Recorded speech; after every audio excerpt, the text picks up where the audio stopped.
ठीक है, अब मैं आपको अश्वत्थामा की पूरी जीवन कहानी महाभारत के अनुसार क्रमवार और विस्तार से सुनाता हूँ। अश्वत्थामा की कहानी। जन्म और विशेषता। अश्वत्थामा का जन्म द्रोणाचार्य और कृपि के घर हुआ। वह जन्म से ही मणिरत्न के साथ पैदा हुआ था, जो उसके मस्तक पर स्थित थी। इस मणि के कारण उसे भूख प्यास कम लगती थी, बीमारियां नहीं होती थी और साधारण हथियार उसका कुछ नहीं बिगाड़ सकते थे। उसका नाम अश्वत्थामा इसलिए पड़ा क्योंकि जन्म में उसने घोड़े की आवाज निकाली थी। बचपन और शिक्षा। द्रोणाचार्य बहुत निर्धन थे, लेकिन वे महान योद्धा और गुरु थे। अश्वत्थामा ने बचपन से ही धनुर्विद्या और शस्त्र विद्या सीखी। वह अपने पिता के साथ हस्तिनापुर आया और वहां पांडवों और कौरवों के साथ युद्ध कला सीखी।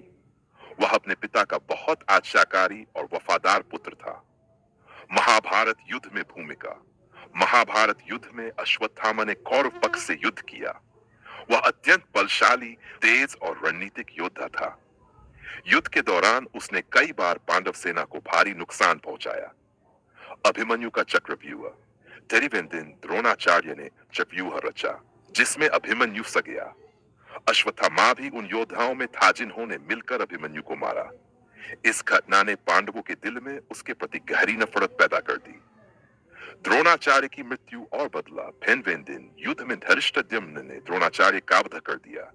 यह सुनकर अश्वत्थामा क्रोधित और शोकाकुल हो गया।